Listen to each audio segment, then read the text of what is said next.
When I married my husband, my parents disowned me because they couldn't accept his modest background.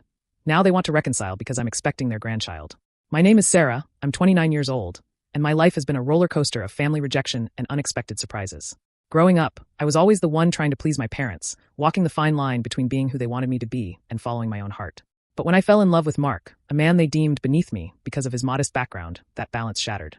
Despite being together for over 5 years, my parents never could look past his blue-collar job and simple lifestyle. They made it clear that they would never accept him. But we were in love, and in the end, that was all that mattered to me. When I married Mark, I thought I was making the right decision. What I didn't expect was that my parents would disown me over it. It was their ultimatum, him or them. I chose him, and I thought I had made my peace with losing them. Now, years later, after all the pain and separation, they've reached out. And they don't want to reconcile just because they miss me. They want to meet my child, their grandchild, who is still growing in my belly. When I first met Mark, I wasn't looking for love. I was busy with school, trying to meet my parents' expectations, and juggling the pressure of making the right decisions for my future.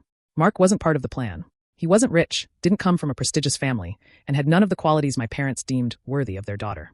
But somehow, in the midst of everything, I was drawn to him. Mark was genuine, hardworking, and had a quiet confidence that spoke volumes. His family, though humble, was kind-hearted, and we clicked instantly. I still remember the first time my parents met him. They didn't hide their disappointment, their forced smiles betraying their judgment. They didn't care that Mark had a college degree or was working hard to provide for himself. What mattered to them was that he didn't fit their mold of what was acceptable. They saw him as a threat to the future they had planned for me. I, on the other hand, saw a partner, a man who respected me, supported me, and made me laugh like no one else ever had. But the more I fell for Mark, the more my relationship with my parents began to strain. We were engaged a year later, and the tension reached its peak. My mom and dad demanded I choose them or Mark. To them, this was non-negotiable. They couldn't understand how I could marry someone who wasn't wealthy, who didn't come from a prestigious family, and who didn't fit their ideal of what a successful man should look like. The decision was agonizing. I thought about their love for me, the sacrifices they'd made, but ultimately, I knew I couldn't live with myself if I didn't follow my heart. I chose Mark, and with that I was cut off. And yet, when we married, despite the pain, I felt relief. It was the beginning of a new chapter. One I knew would be difficult, but was worth it because I was finally living on my own terms. Growing up, my parents were everything to me. They provided for me, supported me in ways I never fully appreciated until I got older. They had big dreams for me, dreams that included the perfect career, the right college, and eventually, a picture-perfect life with someone who fit their standards. There was always a plan, a blueprint of how everything was supposed to unfold. I followed their guidance without question, thinking that's what I needed to do. But when I met Mark, everything started to change. Mark didn't fit into their neatly constructed world. He wasn't the son of a CEO or from an old money family. He didn't have the kind of job that would impress anyone at a fancy dinner party. He was just a guy, kind, down to earth, and real. But my parents saw none of that. They saw only what they thought would be a lifetime of disappointment. They never gave him a chance. Every attempt I made to introduce him to my family was met with coldness, with subtle remarks and passive-aggressive comments about his background. It was like they could never get past the fact that Mark wasn't enough in their eyes. The more they rejected him, the more I began to question my role in their lives. Should I live for their approval, or should I carve my own path? The answer wasn't easy, but it was clear. The emotional toll of trying to balance my love for Mark with my parents' demands became unbearable. They didn't even try to understand why I loved him. They just demanded I let go of what they saw as a foolish choice. When we got engaged, my parents made one final plea. They wanted me to end it, to find someone who met their expectations. That was the moment it hit me. This wasn't just about Mark. It was about me asserting my independence. I chose to marry him, and in that moment, I lost them. They disowned me, refusing to attend the wedding, to acknowledge my decision. It wasn't just a rejection of Mark. It was a rejection of me. And for years, that was how things stood. Until now. Years passed after the wedding, and my life with Mark slowly settled into a routine. We were building our future together, putting down roots, and carving out a life that we could both be proud of. Despite the distance between us and my parents, I had come to terms with their decision. At least, I thought I had. But nothing could have prepared me for the unexpected message I received on a crisp, early autumn morning. It was an email from my mom. I hesitated before opening it, unsure of what it might contain. For years, I had heard nothing from her, not even a birthday card. Every attempt I made to reach out was met with silence, and each time, I grew more resigned to the idea that she had moved on without me. The email itself was simple. Sarah, we need to talk. I'm sure you're wondering why I'm reaching out after all this time. It's about your father and Mark. We want to make things right. I stared at the screen, trying to wrap my head around the words. We want to make things right. After all these years of silence, why now? And what did she mean by Mark in this context? I felt a wave of emotions hit me all at once. Confusion, skepticism, and something deeper. A longing for the mother-daughter relationship I had once taken for granted. Despite my reservations, I replied. Why now? I asked.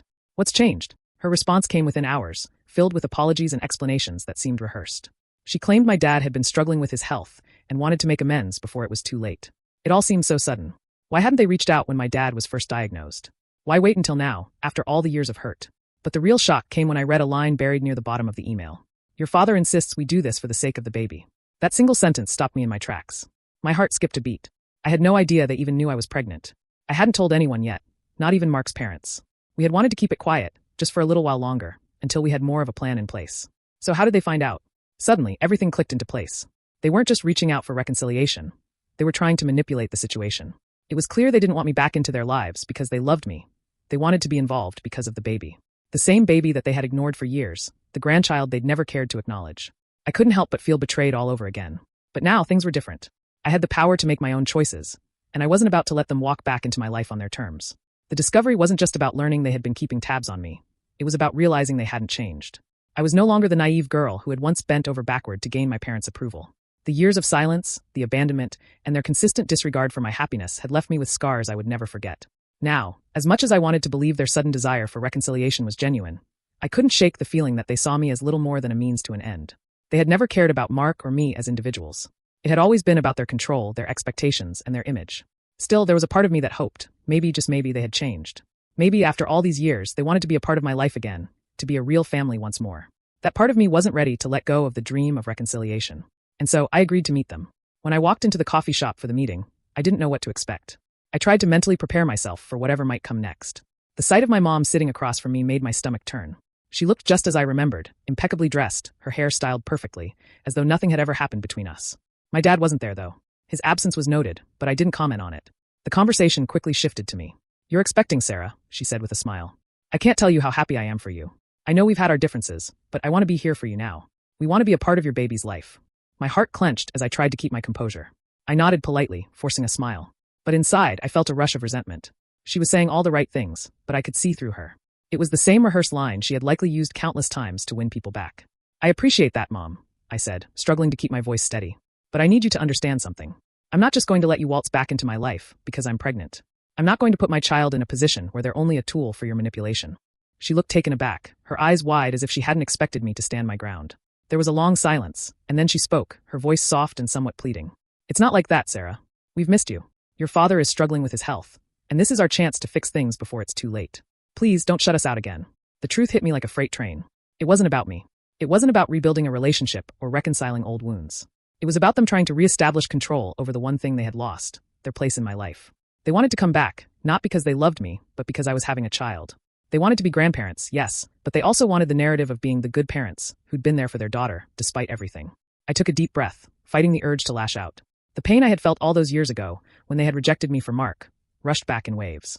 It wasn't just about the pregnancy. It was about their refusal to see me for who I truly was. Their desire to get back into my life now, when it suited them, was infuriating. Mom, I can't just forgive and forget, I said slowly, my voice firm. I'm not going to let you walk back into my life and pretend like nothing happened. I'm doing this for me and my child, and I will not expose them to the same toxic patterns I grew up with. The words hung in the air. She looked at me, her face unreadable. I didn't expect her to understand. In fact, I didn't need her to. I had already made my decision. This was not a reunion for the sake of family. It was a reunion for appearances. They wanted access to the baby, but I would not let them have it. Not without genuine remorse. Not without a true willingness to make amends for the hurt they had caused. I stood up from the table. I'm sorry, Mom, but I need to go. As I left the coffee shop, I couldn't shake the feeling that I had just dodged a bullet. I wasn't going to let my child grow up in a world where manipulation, control, and appearances were valued above real love and respect. And if that meant cutting them out of my life for good, then that's what I would do. The weeks that followed my meeting with my mom were filled with emotional turmoil. I tried my best to focus on the positive, my baby, my supportive husband, and the life we were building together. But there was always this nagging sense of unresolved pain, a weight on my chest that I couldn't shake. Every time I thought of my parents, it felt like an entire chapter of my life was closed. And yet, the door had been left ajar, never truly locked. Mark could see it too. He knew the toll this had taken on me, even if I had tried to keep a brave face. He would hold me at night, letting me vent my frustrations, my anger, and my deep disappointment in my parents. They don't deserve you, Sarah, he would say, his voice filled with conviction. And they certainly don't deserve to be part of our baby's life if they can't be there for you in the way you need. But there were times, quiet moments when I was alone, when I would doubt myself. Had I made the right choice? Could I have been more forgiving? Could I have given them a chance to prove they had truly changed? One afternoon, as I was sitting in the nursery, assembling the baby's crib, I received an unexpected text. It was from my father. Sarah, it began, I know I've made mistakes. And I know I've hurt you more than I'll ever be able to fix. But I want you to know that I'm sorry. I'll always love you, and I'll never stop hoping that one day we can heal from all of this. The words hit me hard, and for a moment, I was back in that space, caught between hope and the reality of the past. My heart ached for the father I had once known, the one who used to hold me when I was scared, the one who had walked me down the aisle at my wedding. But then I remembered the truth. I remembered the years of silence, the hurtful comments, and the way they had forced me to choose between them and the man I loved. I could not allow myself to forget those years just because my father sent a text. It was an emotional decision, but I knew it was the right one. I texted back, "I appreciate your message, Dad, but I'm not ready for this yet. I need more time." It was hard. Harder than I'd ever expected it to be. But I had learned over the years that boundaries were necessary, especially when it came to protecting my family. Mark was right. I couldn't let them into my life just because they wanted to be grandparents. They had to show me they were willing to meet me halfway. They had to show me that they truly understood the pain they had caused, and that they were prepared to work for a relationship with me, not just my child. Over the next few months, I focused on what really mattered, my growing family. I poured my energy into preparing for the baby, getting the nursery ready, and learning as much as I could about being a mom. Mark was by my side every step of the way, and I was finally starting to feel a sense of peace. But one day, out of the blue, my mom called. It was the first time I'd heard from her since our coffee shop encounter. "Sarah," she said, her voice soft. "I've been doing a lot of thinking. I'm sorry. I know I've hurt you, and I know I can't undo the past. But I want to try to be better. Not just for you, but for your baby. Please, give me a chance." I sat in silence, letting her words sink in. It wasn't the apology I had expected, but it was a start. And maybe, just maybe, it was the beginning of healing, for both of us. "I'll think about it, Mom," I finally replied, my voice steady. "But this time, it's on my terms. I can't just forgive everything and move on. You'll need to prove to me that you've really changed." The road to reconciliation wasn't going to be easy. But I had learned one important thing. I couldn't rush it. I couldn't force a relationship. If it was meant to happen, it would, in its own time. And so life went on. Slowly but surely, I began to rebuild my relationship with my parents, cautiously, step by step. It wasn't perfect, and I wasn't sure it ever would be. But for the first time in a long time, I felt hope. Hope that maybe one day we could find a way to make it work. Not for appearances, not for the baby, but for the family we could still be. As I held my newborn in my arms months later, I realized that the most important thing was not the past or the mistakes we had all made. It was the future we were about to create together. And I knew no matter what happened, I would always protect that future. If you enjoyed this story, do not forget to like the video, subscribe to the channel, and hit the bell icon for notifications.